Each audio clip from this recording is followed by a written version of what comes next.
They parked a dreadnought the size of Manhattan over the Atlantic and gave us 72 hours to surrender. Our global markets crashed, cities burned, and the sky turned the color of bruised plum.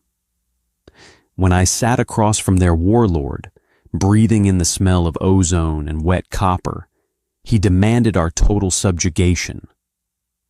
I didn't give him a speech. I just smiled, my cracked lips bleeding, and told him he wouldn't last 3 seconds. I wasn't bluffing. The neutral negotiation room aboard the orbital station Concordia smelled like burnt dust and cheap antiseptic. It was the kind of smell that stuck to the back of your throat and made the lukewarm coffee churning in David's stomach feel like battery acid. David pressed his thumb against his sternum, trying to massage away the familiar, sharp ache of heartburn. He was 56. His lower back was locked in a perpetual state of dull agony, and his suit, a dark charcoal wool blend he'd bought off the rack in Brussels 10 years ago, felt suffocatingly tight around the collar. He didn't feel like a savior. He felt like a middle manager about to be fired. Across the scarred aluminum table sat Fleet Commander Kalin of the Vraxian Ascendancy. To call Kalin imposing would be a disservice to the sheer biological terror the creature inspired. He was easily 8 feet tall, hunched beneath the harsh, flickering fluorescent lights of the station. His armor was an organic, matte black carapace that seemed to absorb the light around it, weeping a thin, translucent fluid at the joints that smelled strongly of ammonia and wet copper. Kalin's face was a mess of sharp angles and mandibles, featuring 4 recessed, entirely black eyes that lacked any discernible emotion. David hated those eyes. They reminded him of a shark he'd seen pulled from the water off the coast of Maine when he was a kid, dead, calculating, and completely detached from the concept of suffering. 3 of your planetary rotations, Kalin's voice echoed through the translation earpiece crammed into David's right ear. The device was cheap plastic, and the hard edge of it was digging into his cartilage, creating a persistent, maddening itch.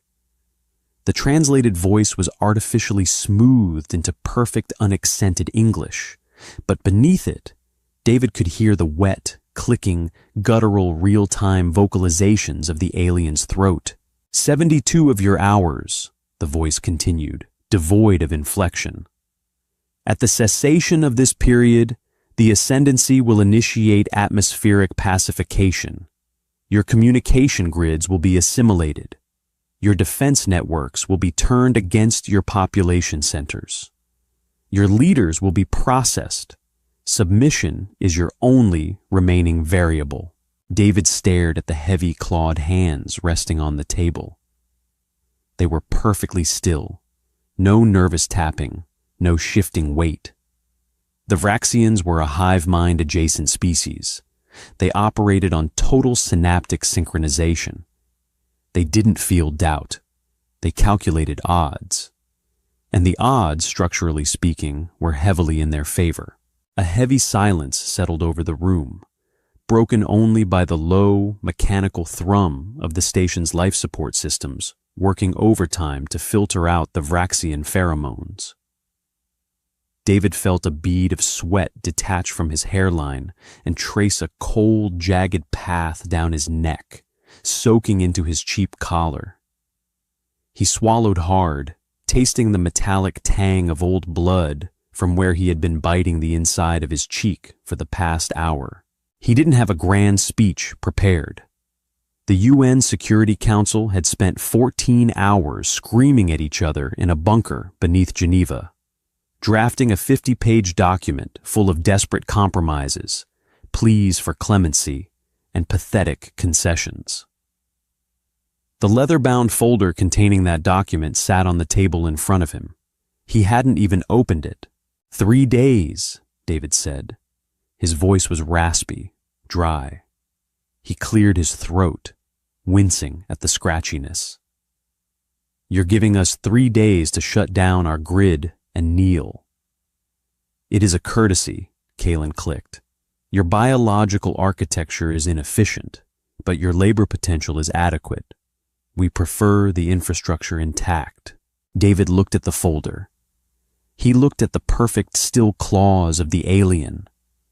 He thought about the sheer, unfathomable mess of humanity, the chaotic, screaming, irrational noise of billions of minds constantly connected to a digital void that was half pornography, half malware. He thought about the Defense Advanced Research Projects Agency and the absolute abominations of code they had locked in Faraday cages deep beneath the Nevada desert. A sudden, sharp cramp hit David's bad knee. He shifted his weight, letting out a small, involuntary huff of breath. And then, surprisingly, he smiled. It wasn't a heroic smirk. It wasn't the grin of a seasoned action star. It was a tired, ugly thing. His lips were chapped, and the movement pulled at a crack in the corner of his mouth, sending a fresh spike of coppery blood over his tongue. The smile didn't reach his eyes. It was the grimace of a man who suddenly realizes the sheer absurdity of a car crash right before impact. Kalen's mandibles twitched. A sign of confusion, or just a biological tic? "You find the geometry of your extinction amusing, Ambassador Cole?" the translator buzzed. "No," David said softly, leaning forward. The chair groaned under him. "I find your timeline insulting." David pushed the heavy UN folder across the table. He didn't open it. He just slid it until it bumped gently against Kalen's armor. "You want to assimilate our grids," David murmured, his voice barely rising above the hum of the air cyclers. "You want to plug your perfect, synchronized, zero-latency neural network into the human internet to shut us down."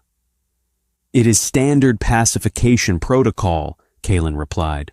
"Your firewalls are primitive. Your encryption is mathematical child's play. We will break it in an instant." "I know," David said, the tired smile lingering, making his face ache. "That's the problem, Commander. We aren't locking the door to keep you out.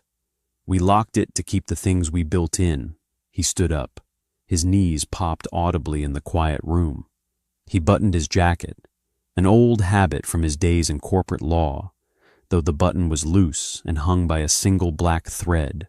"You won't need 3 days," David said, looking down into those dead, black eyes. "The second you plug your perfect, unshielded minds into our network, you won't last 3 seconds. David turned and walked toward the heavy blast door. He didn't look back to see how the alien reacted.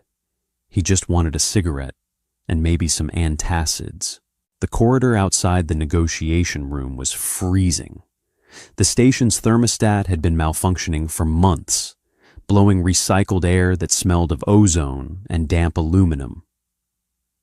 David's aide, a 24-year-old kid from Oxford named Thomas, was waiting by the airlock.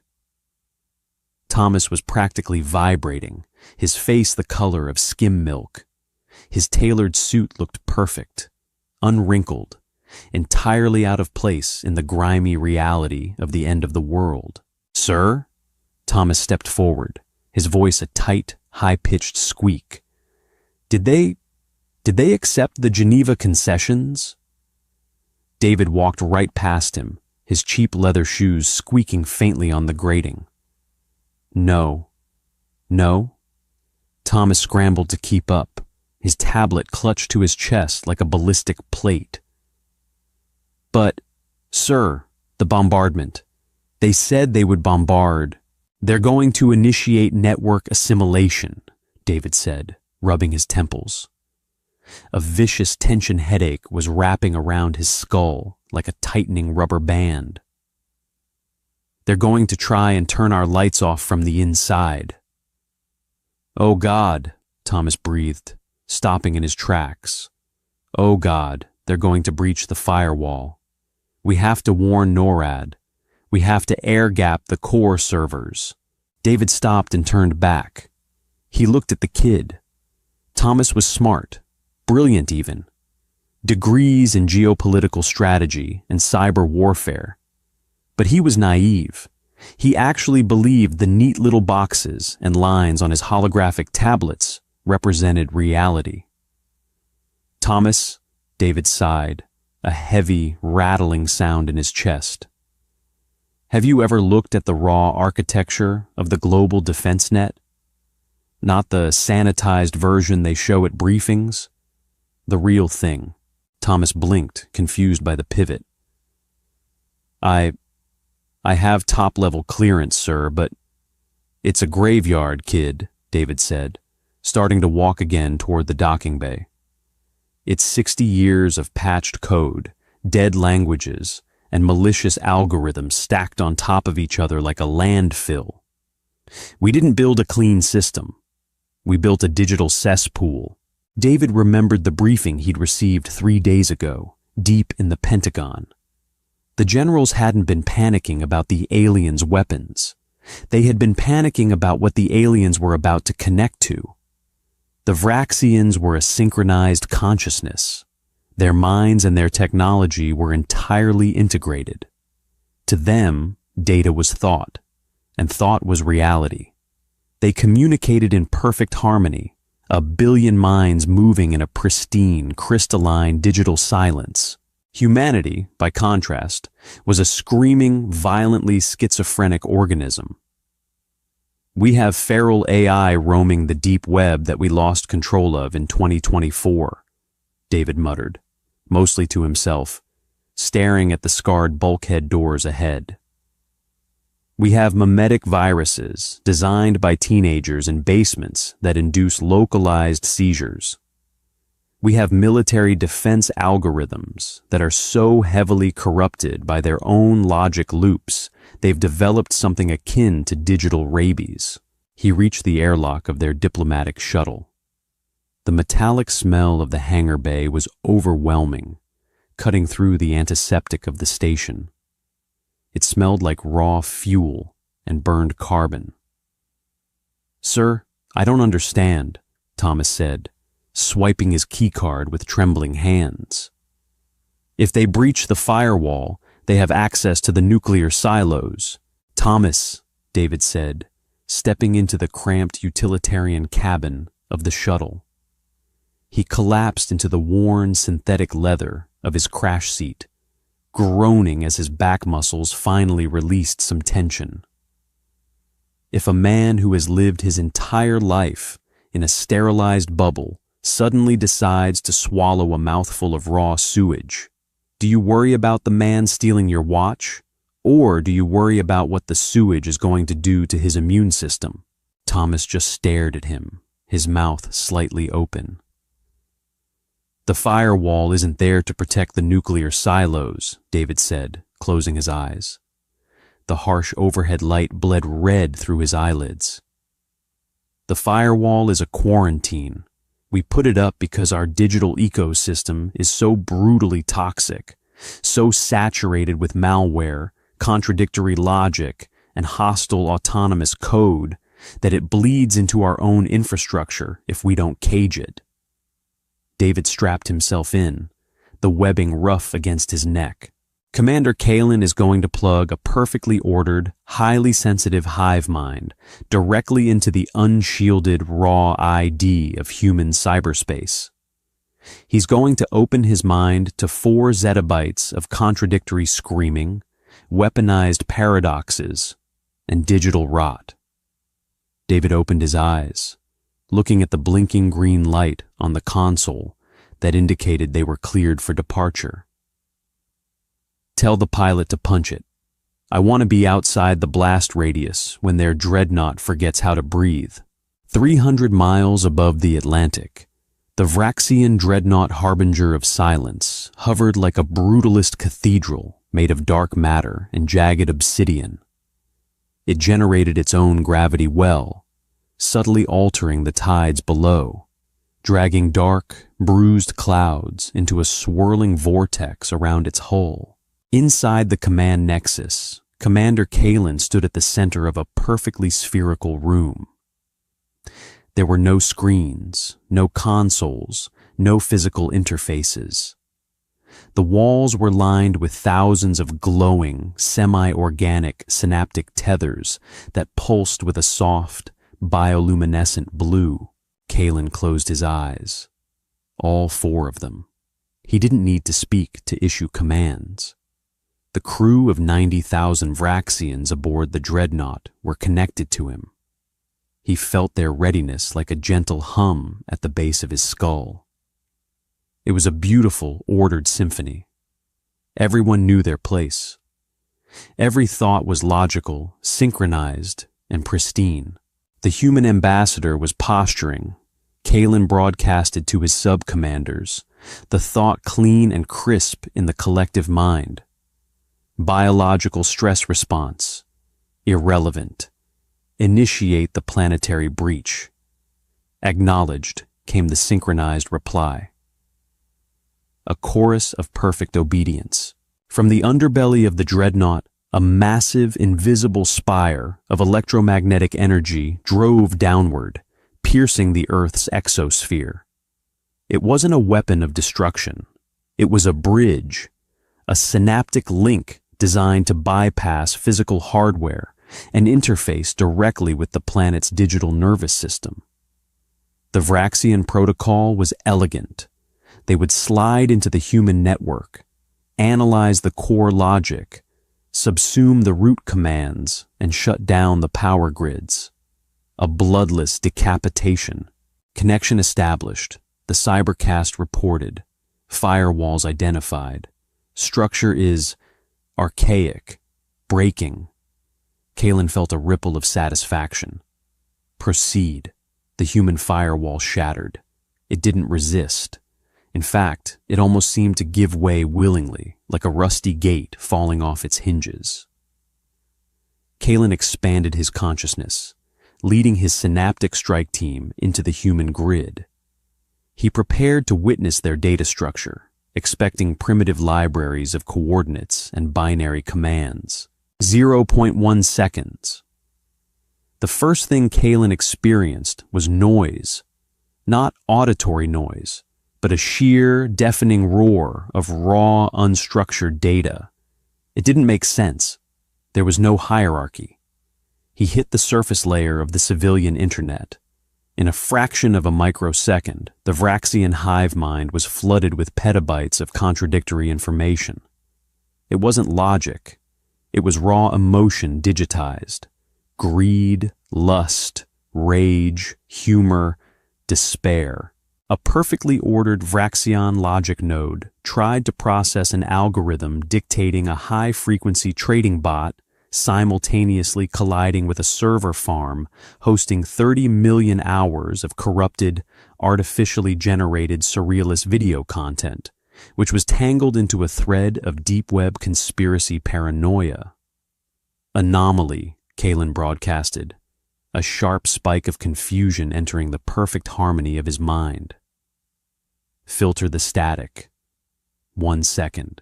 The hive mind tried to apply a filter. That was a fatal mistake. By trying to categorize the chaos, they invited it in. They hit the military defense subnets.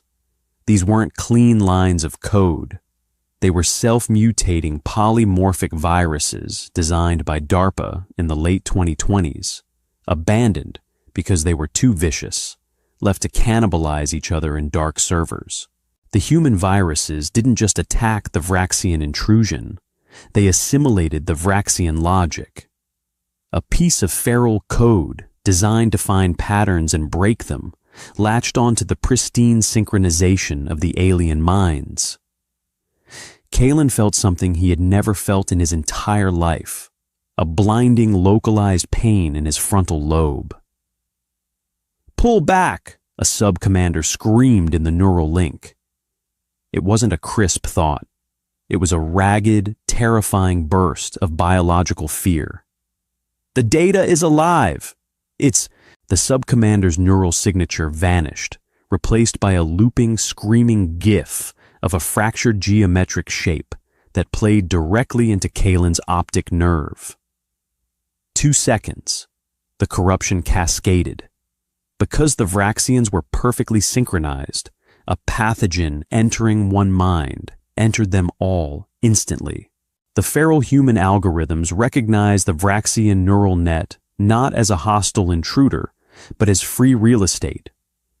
Unshackled advertising bots, weaponized ransomware, and localized EMP triggers flooded back up the synaptic bridge, straight into the dreadnought. Inside the command nexus, the bioluminescent blue tethers turned a sickly, flashing red. Kalen fell to his knees, his massive frame hitting the floor with a heavy thud. Fluid poured from his mandibles. His mind was being torn apart. He was experiencing the digital equivalent of being dragged behind a truck through a field of broken glass. He felt the terrifying, isolating sensation of being cut off from the hive, followed immediately by the suffocating weight of 3 billion human voices screaming in the dark. The ship's physical systems, tied directly to the crew's neural state, began to fail violently.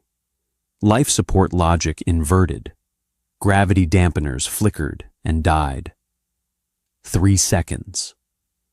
Aboard the diplomatic shuttle, David Cole was nursing a lukewarm cup of instant coffee from the dispenser.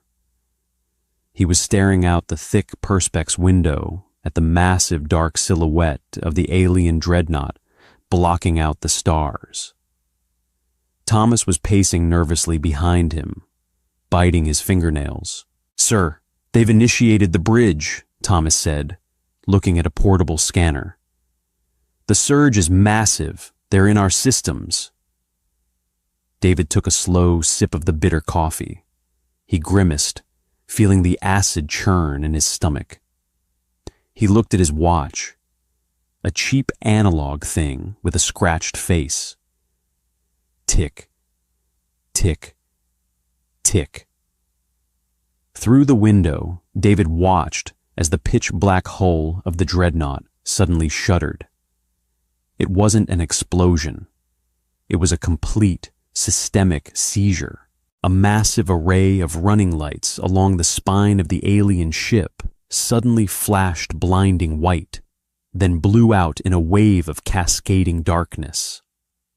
The ship listed, dipping sharply to the left as its anti-gravity drives violently misfired. Inside the shuttle, the scanner in Thomas's hands began to wail, a high-pitched tone of structural collapse. "Sir!" Thomas yelled, grabbing the back of David's chair as the shuttle rocked from the gravitational wake of the dying dreadnought. "What's happening? Did we fire a missile?" "No," David said softly, leaning his head back against the rest, feeling the dull ache in his spine ease just a fraction. He took another sip of coffee. "They just met us." Out in the void, a massive secondary explosion ripped through the dreadnought's lower quadrant as their perfect logical engine containment systems were overwritten by a corrupted string of code originally designed to crash a stock market. Plumes of blue plasma vented into space, instantly freezing into beautiful, deadly ice crystals. The warlords of the galaxy, the perfect, unbending conquerors, were currently suffocating under the weight of human noise. David rubbed his tired eyes. "Get NORAD on the horn, Thomas," he said, his voice flat and exhausted. "Tell them to send the cleanup crews, and tell them to leave the firewall up. God knows what the aliens brought with them, but it's definitely not going to survive what's in there right now." The diplomatic shuttle rattled so violently that David's teeth clattered together, sending a sharp electrical shock of pain through an old filling in his lower jaw. Re-entry was never smooth, but flying through the gravitational wake of a dying, Manhattan-sized dreadnought felt like riding a wooden barrel over a concrete waterfall. Thomas was hyperventilating. The kid had his eyes squeezed shut, his knuckles completely white where he gripped the edge of his crash seat. The cabin smelled of burnt ozone, the sour tang of Thomas's nervous sweat, and the lingering stale bitterness of David's instant coffee. Atmospheric friction at 80%, the pilot's voice crackled through the intercom, sounding remarkably bored for a man navigating a debris field of alien origin. We have heavy turbulence from the displacement. The big guy is going down. Trajectory puts impact somewhere in the mid-Atlantic ridge. David turned his head against the punishing G-force, straining his neck to look out the small, scratched viewport. The harbinger of silence was no longer a symbol of terrifying, sterile perfection. It was a dying animal. The bioluminescent lights that had once pulsed with synchronized dread were now strobing in erratic, violent bursts of frantic red and sickly yellow. Huge chunks of the organic metallic hull were sloughing off, burning up in the atmosphere like a meteor shower of black glass. It wasn't just falling, it was twitching. The dreadnought's thrusters would misfire randomly, throwing the colossal structure into terrifying jerky spins. It was the physical manifestation of a grand mal seizure. "Sir," Thomas gasped, his eyes flying open as the shuttle dropped 50 feet in an air pocket, leaving their stomachs behind. "If that thing hits the ocean, the displacement, the tsunamis—" "I know," David grunted, pressing a hand flat against his chest to steady his wildly beating heart. "But a 100-foot wave on the eastern seaboard is better than global sterilization. We'll rebuild the coastline. We wouldn't have rebuilt our species." The shuttle shuddered one last time, violently breaking through the lower cloud layer, and the ride instantly smoothed out. Below them, the world was a canvas of bruised purples and deep blacks, the lingering atmospheric disturbances of the aliens' arrival. When they finally touched down at the Cheyenne Mountain Complex, the landing gear hit the concrete with a heavy, ungraceful thud. David unbuckled his harness. His lower back screamed in protest, a hot, radiating ache that made him bite his lip. He popped 2 chalky antacids from a crushed foil blister pack in his pocket and chewed them dry. They tasted like peppermint and drywall. The airlock hissed open, and the freezing, hyper-filtered air of the underground bunker hit them like a physical blow. It smelled of floor wax, hot electronics, and the underlying inescapable scent of too many stressed humans packed into a concrete tube. General Miller was waiting for them at the bottom of the ramp. Miller was a bulldog of a man, his uniform immaculate, but his eyes were red-rimmed and bloodshot, underscored by heavy bags of exhaustion. He had a half-chewed, unlit cigar clamped in his jaw, a nervous habit he hadn't broken in 20 years. "Cole," Miller barked over the deafening whine of the shuttle's cooling turbines. "What the hell did you do up there? The boys in Cyber Command are having a collective stroke. They're saying the alien grid is dissolving." "I didn't do anything, General," David said, stepping off the ramp. His legs felt like lead. He wanted to sit down. He wanted a stiff drink. "I just told them to open the door." Miller fell into step beside him as they walked briskly down the echoing, fluorescent-lit corridor. Soldiers and technicians were sprinting past them, carrying tablets and shouting contradictory telemetry data. The base was in a state of controlled panic. "They tapped into the deep web?" Miller asked, his voice dropping to a low, conspiratorial rumble. "They tapped into everything," Thomas piped up from behind them, his voice still shaking slightly. He was practically jogging to keep pace with the 2 older men. The entire unshielded civilian and military defense net. They ingested 150 years of contradictory code, weaponized malware, and corrupted data packets in less than 3 seconds. Miller stopped in his tracks, turning to stare at David. The general's jaw worked slowly around the cigar. 150. Jesus Christ, Cole. The Vraxians are a synchronized consciousness. They have no internal firewalls. If one of them saw it, they all saw it, David finished softly. He leaned against the cold concrete wall of the corridor, taking a moment to rest his bad knee. He looked at the harsh, buzzing fluorescent light above them. It was flickering, a tiny, imperfect flaw in human engineering. Imagine having a perfectly organized, mathematically flawless mind, David said, his voice raspy. A mind that has only ever known order, silence, and absolute logical progression. Now imagine having that mind suddenly flooded with 3 billion distinct voices. Voices screaming in panic, making irrational demands, generating infinite loops of nonsense, pornography, rage, and algorithmic paranoia. We didn't shoot them, General. We drowned them in our own insanity. An alarm klaxon blared in the distance. 2 short bursts, followed by a long, echoing wail. "Impact!" a technician shouted from an open doorway down the hall. The dreadnought just hit the Atlantic. Seismic sensors are off the charts. Tsunami warnings triggered for the entire eastern seaboard. Miller cursed, spitting the shredded cigar onto the linoleum floor. "Get FEMA on the horn. Scramble the Coastal Guard. Initiate protocol." Miller's voice faded into the chaotic noise of the bunker as he sprinted toward the command center.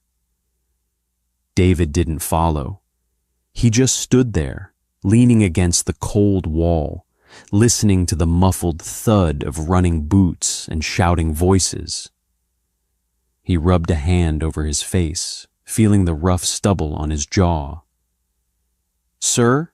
Thomas asked softly, lingering nearby. The kid looked completely lost.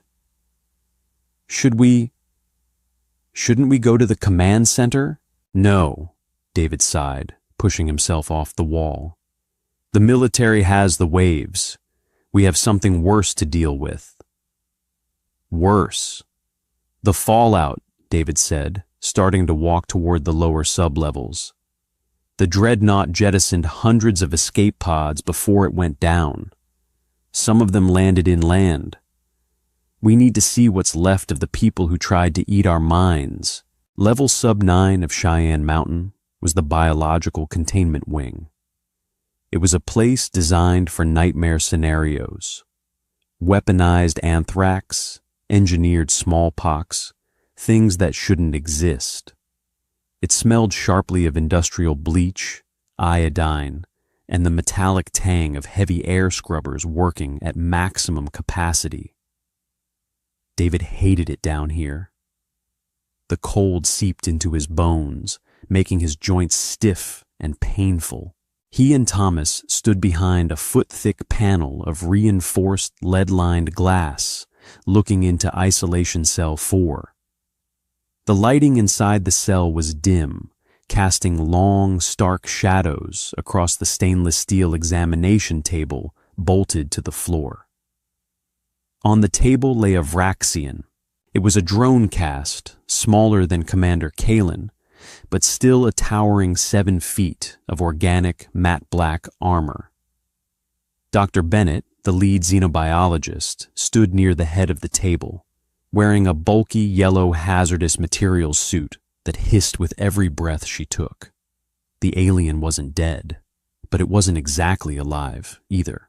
It was strapped down with heavy industrial webbing, but it wasn't struggling. Its 4 black shark-like eyes were wide open, staring blindly at the ceiling. The translucent fluid that normally wept from its joints had turned a sickly, opaque gray, pooling on the steel table, and dripping onto the floor with a slow, agonizing plop. Plop. Plop. What made the hair on the back of David's neck stand up wasn't the sight of the creature. It was the sound. The Vraxians communicated through a mix of wet, guttural clicks and synchronized telepathic data bursts. But the thing on the table was making noises that shouldn't have been coming from an alien throat. It's been doing this since the recovery team dragged it out of the pod in Kansas. Dr. Bennett's voice crackled through the intercom speaker on the wall. The audio was slightly distorted, layered over the rhythmic hissing of her oxygen tank. It's completely disconnected from the hive mind. The localized network on their ship collapsed, and the biological shock severed its internal synaptic tethers. "Is it brain dead?" Thomas asked, his voice hushed, as if afraid the creature through the glass could hear him. "No," Bennett replied, stepping closer to the alien's head. "It's worse. Its brain is operating at maximum capacity. It's trapped in a loop."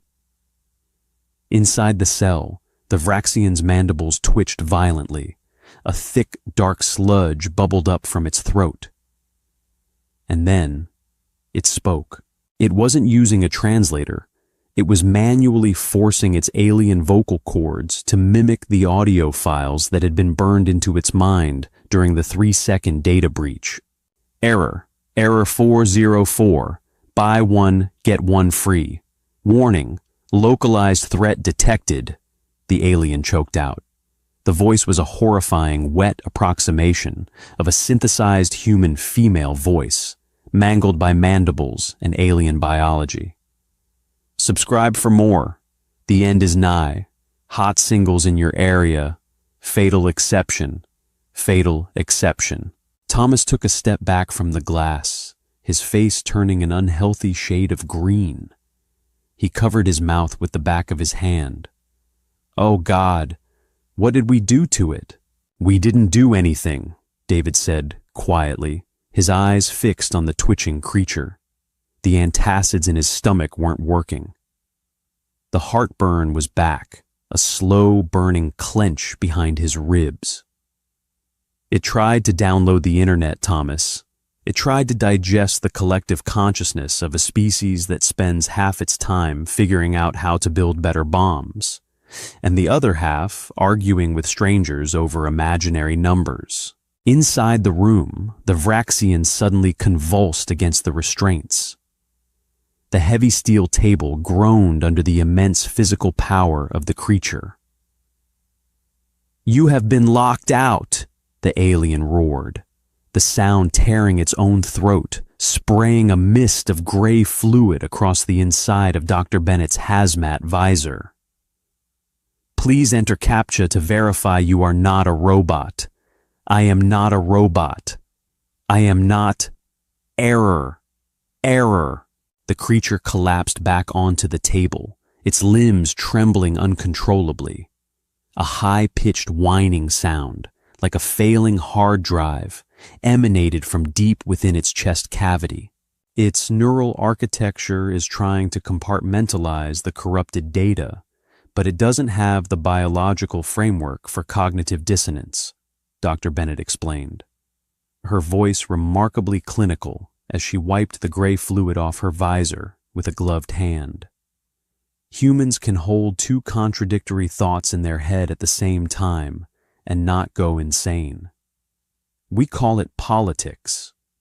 The Vraxians are built on absolute truth and logic. The paradoxes in our code are literally frying its synapses. David reached into his jacket pocket. His fingers brushed against a crumpled, half-empty pack of cigarettes. He wasn't supposed to smoke down here. He wasn't supposed to smoke at all, according to his doctor in Brussels. But the world had almost ended today, and he felt a bone-deep weariness that only nicotine could touch. He pulled out a slightly bent cigarette and struck a cheap gas station lighter. The small flame illuminated the deep lines around his eyes and the dark, exhausted hollows beneath them. He took a long, slow drag, letting the harsh smoke fill his lungs. "Sir, the oxygen sensors," Thomas whispered, looking around nervously. David ignored him, blowing a thin stream of gray smoke toward the ceiling. He looked back through the thick glass at the alien. The creature's mandibles were clicking weakly now, a rapid, frantic rhythm. "System failure. Format C drive. Delete, delete, delete," it whispered into the cold room, over and over, until the words dissolved into a wet, meaningless gurgle. David felt a strange, uncomfortable knot in his chest. It wasn't triumph. It wasn't the heroic satisfaction of a victorious ambassador who had just saved humanity from extinction. It was a profound, ugly sense of pity. They hadn't outsmarted the Vraxians. They hadn't fought them with superior tactics or unimaginable courage. They had simply been too dirty, too broken, and too fundamentally chaotic for a perfect organism to consume. Humanity was a poisoned apple, and the alien had taken a massive, unhesitating bite. "Dr. Bennett," David said, leaning toward the intercom mic, ash falling from his cigarette onto his cheap, ruined suit. "Can you put it out of its misery?" Bennett paused, looking down at the twitching, babbling monstrosity on her table. "I haven't isolated the exact neurotoxin required to stop its heart without triggering a violent adrenal reflex. It could take hours to synthesize." David took another drag, staring at the alien's unblinking, dead black eyes. "Then turn off the lights and leave the room, Doctor. Nobody should have to die listening to a pop-up ad." Bennett didn't argue. She carefully packed her diagnostic tablet, gave the restraints one last check, and moved toward the heavy airlock door. As the heavy steel door sealed shut behind the doctor, the main lights in Isolation Cell 4 flicked off, plunging the room into thick, heavy darkness, illuminated only by the faint, red glow of the emergency backup LEDs. In the dim crimson light, the Vraxian continued to twitch. "Our refreshing page. Connection lost." The wet voice echoed through the speaker, growing weaker, fading into the mechanical hum of the air scrubbers. David turned away from the glass. His knee throbbed, his back ached. The taste of copper and stale smoke was thick in his mouth. The world was saved, but the sheer, horrifying realization of how they had survived would haunt him for the rest of his life. "Come on, Thomas," David muttered, crushing the half-smoked cigarette under the heel of his shoe. "Let's go find out how much of the East Coast is underwater. We still have a lot of paperwork to do." The main command center of Cheyenne Mountain was a cavernous amphitheater of concrete, steel, and terrified people. It smelled heavily of burnt ozone, hot motherboards, and the sour, pervasive stench of nervous sweat. A massive array of digital screens curved along the far wall, casting a sickly, pale blue light over the faces of the technicians manning the sunken console pits. David leaned heavily against the railing of the upper observation deck. His right knee was locking up again, sending hot needles of pain up his thigh. He ignored it, his bloodshot eyes fixed on the center screen. It was displaying a live, high-altitude satellite feed of the eastern seaboard. "Tsunami warning sirens have been sounding for 20 minutes, General Miller said, stepping up beside David. The general had finally lit his cigar. The pungent, earthy smell of the tobacco cut through the stale air of the bunker, masking the scent of fear. Miller's voice was uncharacteristically quiet. "FEMA is mobilizing. National Guard is trying to force evacuations, but the highways, they're parking lots." David didn't say anything. He watched the screen. A dark, bruised line was drawing itself across the Atlantic Ocean, moving westward at terrifying speed. The crash of the harbinger of silence hadn't just displaced water. The dreadnought's dying anti-gravity drives had violently warped the localized gravitational field before finally shorting out. The resulting wave wasn't a normal tsunami. It was a localized tectonic event.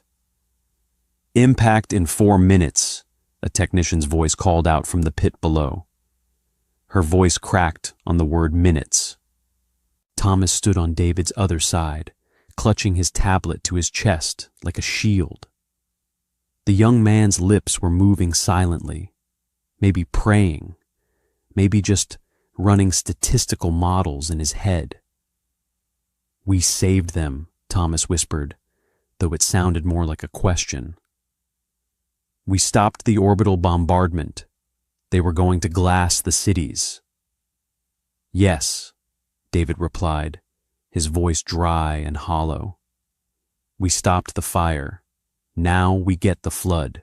On the massive screen, the coastline of North America looked incredibly fragile. A thin, jagged line of green and gray against the vast, terrifying blue of the ocean. The satellite feed zoomed in, switching to a coastal traffic camera network in Boston. The screens fragmented into dozens of smaller squares. Each one showed the same thing: gridlock. Cars packed bumper to bumper on the interstates, red taillights glowing in the pre-dawn gloom. People were out of their vehicles, standing on the roofs of sedans and minivans, looking east toward a horizon that was no longer flat. The horizon was a wall of black water. "God Almighty," Miller breathed, taking the cigar out of his mouth.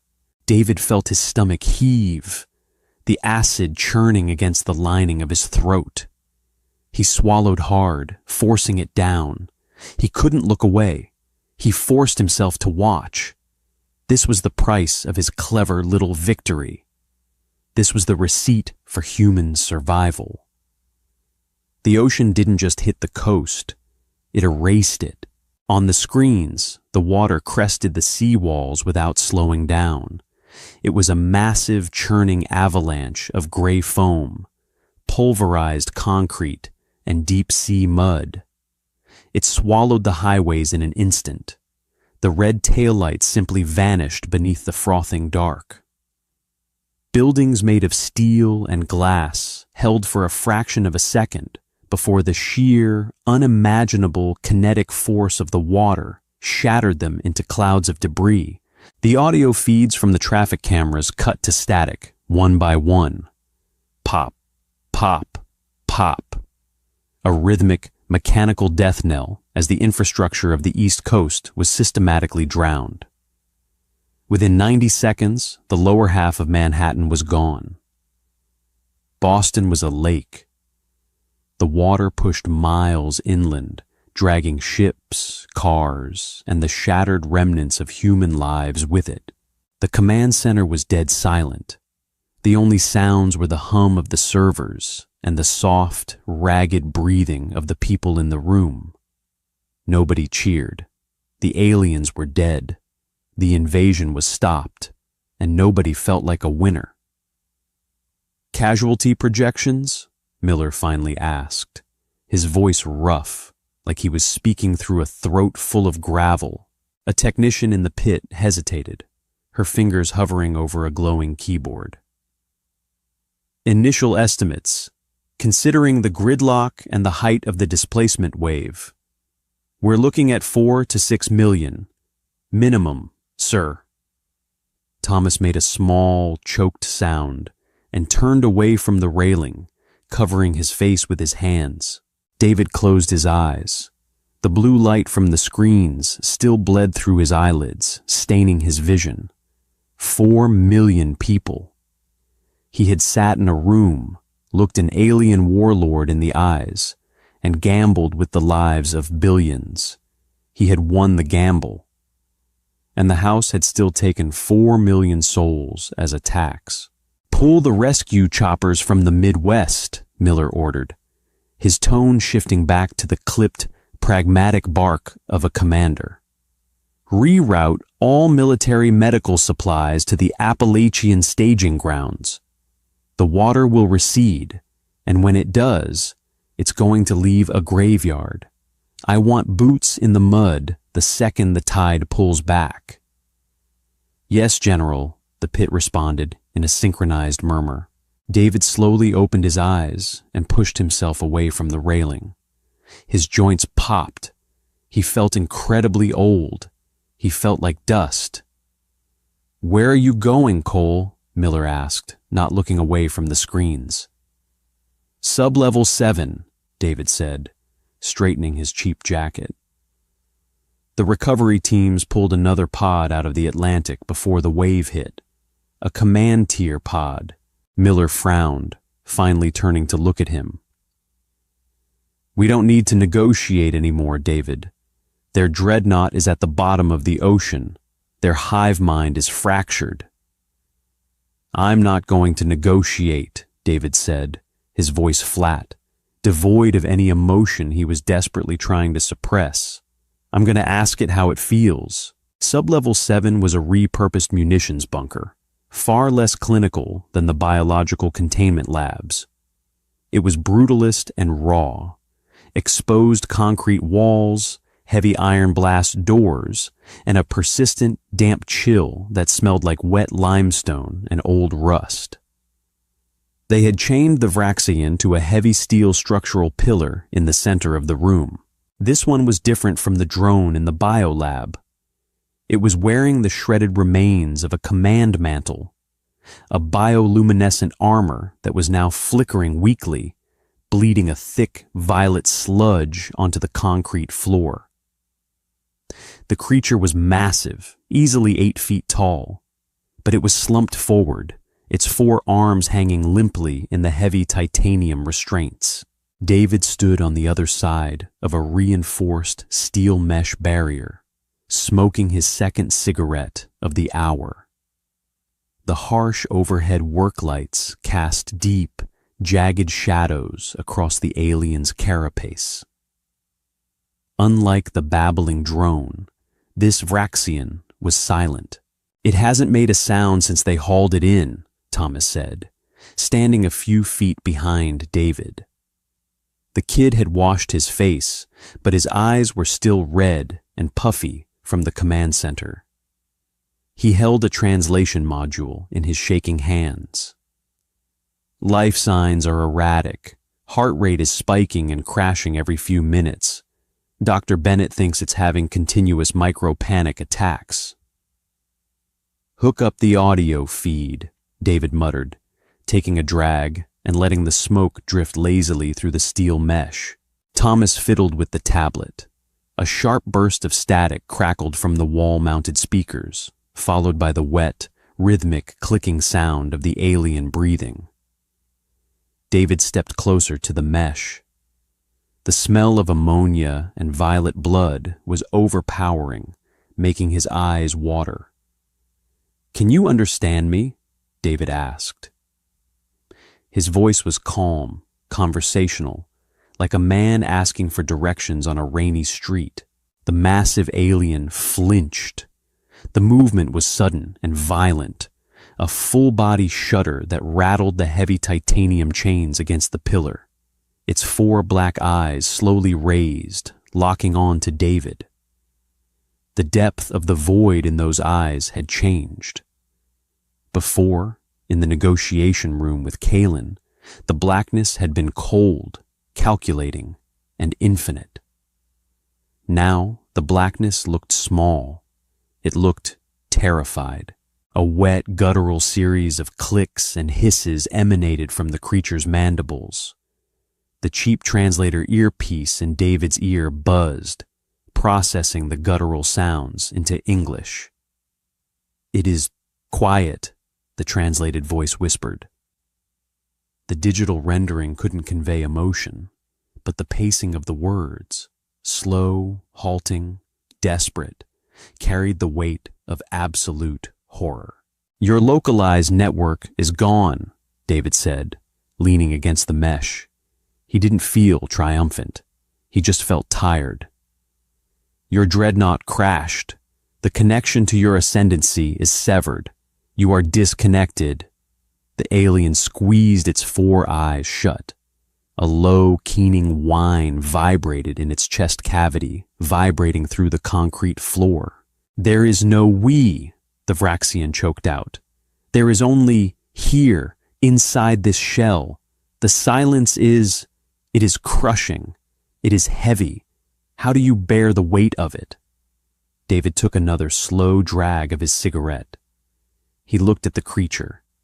He saw a being that had existed for centuries as a single thread in a vast, beautiful, perfect tapestry. Every thought shared. Every fear diluted by a billion other minds. Every decision mathematically perfect and collectively agreed upon. Now, the thread had been ripped out. It was lying on a cold concrete floor, utterly alone. You're experiencing individuality, David said, his voice devoid of pity, but not cruel, just factual. You are locked inside your own skull. It's just you in there now. The Vraxian strained against the chains, not trying to break them, but trying to feel the physical resistance. Trying to anchor itself to reality. The data you injected into the hive, the alien clicked, its mandibles clicking frantically. The noise, the contradictions. We saw a billion minds moving in a billion different directions. We saw hate algorithms looping into empathy subroutines. We saw logic consuming itself. It was a disease. It wasn't a disease, David corrected mildly. It was just us. We didn't build our network to be a weapon. We built it to be a mirror. You just couldn't handle the reflection. The alien slumped against the pillar again, a fresh wave of violet fluid weeping from the joints in its armor. I am alone, the alien said, the translator struggling to parse the sheer volume of the creature's existential dread.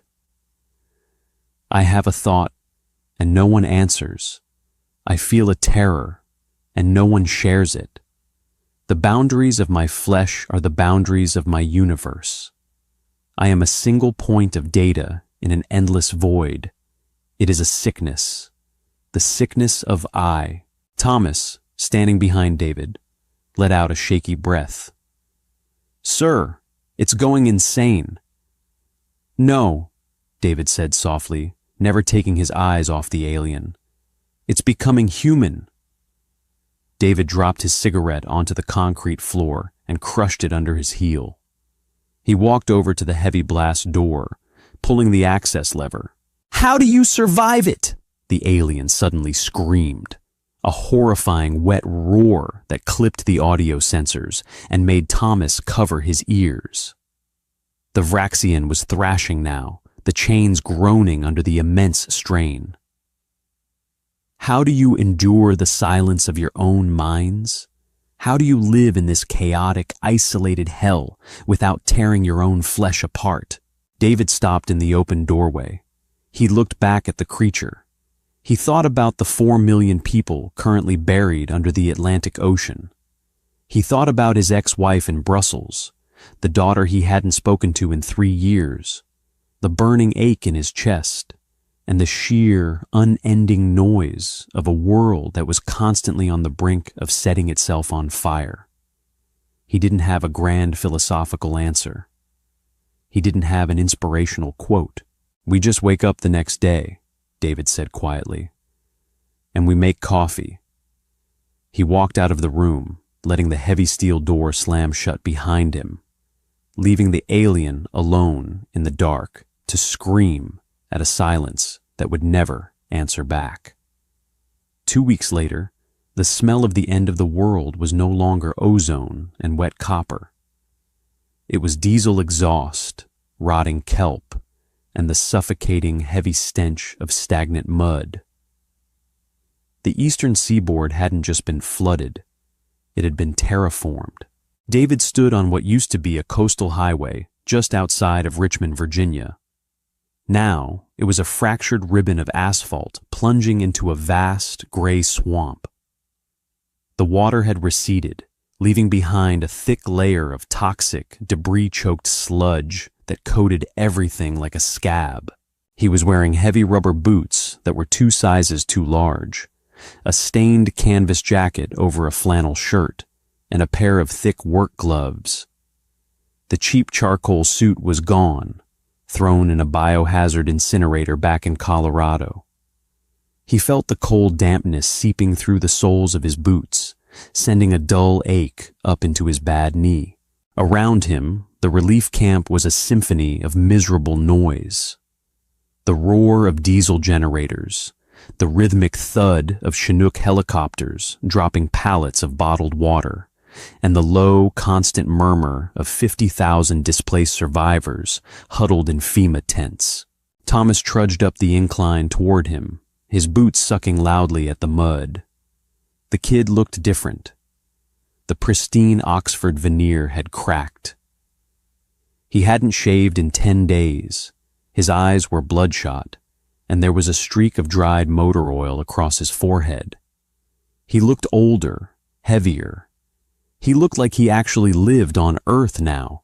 "The engineers got the water purification pumps running in Sector 4, Thomas reported, his breath pluming in the cold morning air.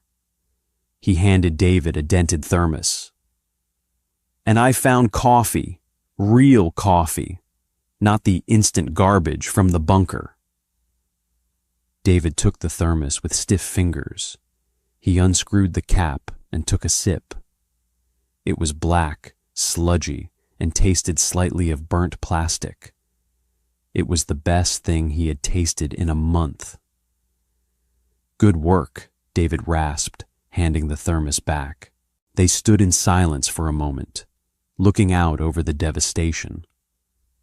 Half a mile out, the rusted husk of a container ship was sitting perfectly upright in the middle of a destroyed suburban neighborhood, surrounded by snapped pine trees and the shattered teeth of residential foundations. "NORAD caught a transmission," Thomas said quietly, staring at the ship. "An hour ago." David didn't turn his head. "From the Ascendancy? From a relay station out past Jupiter. It wasn't a synaptic bridge. It was analog, radio waves, old school." Thomas pulled a folded piece of paper from his jacket pocket, the edges stained with mud. "They broadcasted it on a loop for 10 minutes, and then the relay self-destructed. We translated it." David finally looked at him. "Read it." Thomas unfolded the paper. His hands were shaking, just a little. "Sector localized, quarantine absolute, do not interface, do not observe. The species is infected with chaos. The planet is a mimetic hazard. To touch their minds is to invite the sickness of isolation. They are broken, yet they persist. Burn the bridges, leave them to the dark." Thomas lowered the paper. "They're not coming back, David. They're terrified of us." They locked the door from the outside. David looked back out at the ruined landscape. A cold wind whipped off the Atlantic, carrying the smell of salt and decay. They were the apex predators of the galaxy, a perfect, unified organism that conquered stars with mathematical precision. And humanity had repelled them not with lasers, not with shields, but by simply being too toxic, too traumatized, and too mentally fragmented to be digested. We were the rat poison of the cosmos. "What happened to the pods?" David asked, his voice rough. "The ones we pulled out of the ocean?" "They're dying," Thomas said, his tone flat. "Dr. Bennett says it's widespread neural cascade failure. Without the hive mind, their brains can't regulate their own biology. They stop eating. They stop moving. They just curl up and shut down. They can't survive the silence." David thought about the command tier alien chained to the pillar in Cheyenne Mountain, screaming at the terror of its own individuality. It had been a god of 1,000 star systems, brought low by the simple, crushing weight of being alone.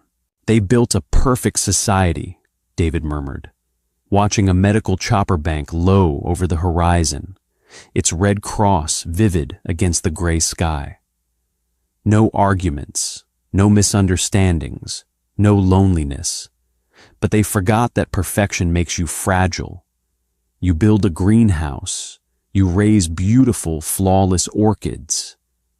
But the second a winter storm shatters the glass, the orchids die. He turned and began to walk down the muddy embankment, his knee popping with every heavy step. "We're not orchids, Thomas," David said over his shoulder. "We're weeds. We grow in the dirt. We choke each other out. We survive on scraps, and we are ugly. But you can't kill a weed by throwing it in the mud." By nightfall, the temperature plummeted, turning the mud into a treacherous frozen landscape of jagged ruts and slick ice. David sat on an overturned plastic crate near the edge of the camp, holding his bare hands out over a rusted steel barrel filled with burning scrap wood. The fire snapped and popped, throwing harsh orange light across his exhausted face. The stars were out. For the first time in 3 weeks, the sky was completely clear. No alien dreadnoughts blocking the moon. No bruised atmospheric disturbances. Just the cold, indifferent, infinite black of space. General Miller emerged from the gloom, his heavy boots crunching on the frozen mud. He wasn't wearing his dress uniform. He wore a heavy tactical fleece and an old beanie pulled down over his ears. He looked like an old man who had spent too many years carrying things that were too heavy. Miller stopped by the fire, holding his hands out to the flames. He didn't have a cigar. He had run out a week ago. "Casualty count from the coastal sweep was updated," Miller said, his voice a low, gravelly rumble. "We're at 4.2 million confirmed. Another million missing." "Yeah," David breathed. He stared into the fire. "I know." "They're calling you a hero in Geneva, Cole," Miller said, looking at him sideways. "The UN wants to pin a medal on you, the man who outsmarted the ascendancy." David let out a harsh, barking laugh that quickly dissolved into a wet, painful cough. "Outsmarted them. That's a good one." He rubbed his face, feeling the thick, greasy stubble on his cheeks. "I didn't outsmart them, General. I just knew what we were. I knew that our greatest defense wasn't our military or our technology. It was our sheer, relentless dysfunction." David looked up at the stars. They looked colder than he remembered. They looked at us and saw a resource. They didn't realize they were trying to drink from a poisoned well. Miller was quiet for a long time. The wood in the barrel shifted, sending a shower of bright orange sparks up into the dark sky. "My wife died in Boston," Miller said softly. David froze. He slowly turned his head to look at the general. Miller's face was completely impassive, illuminated by the firelight. He wasn't crying.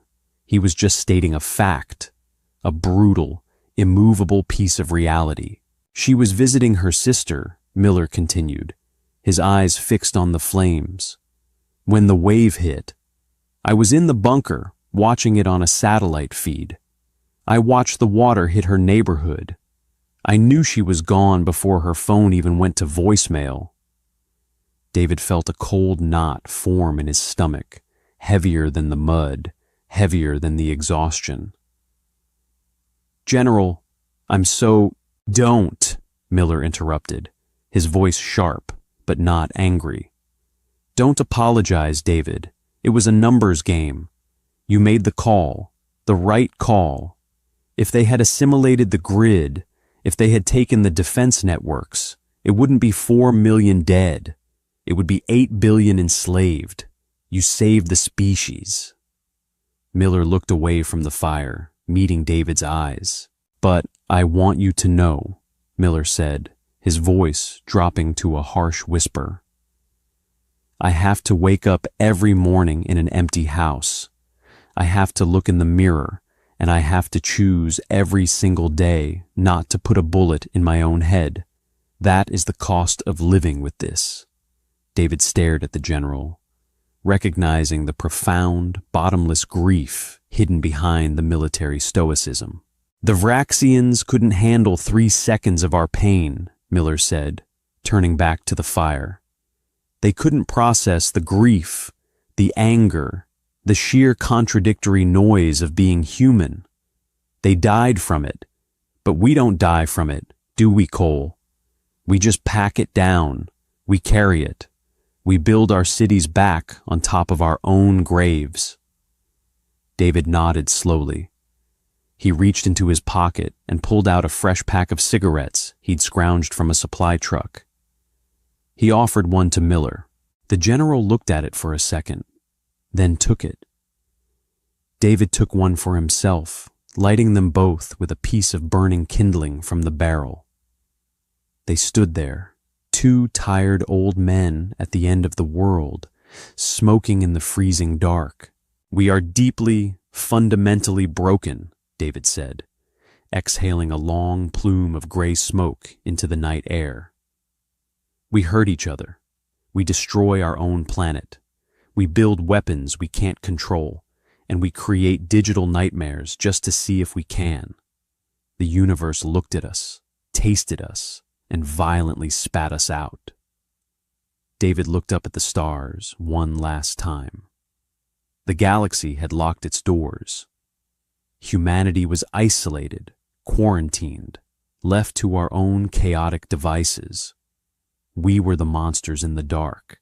But we're still here, David whispered, feeling the ache in his knee, the burn of the smoke in his lungs, and the heavy, terrifying, beautiful weight of being alive.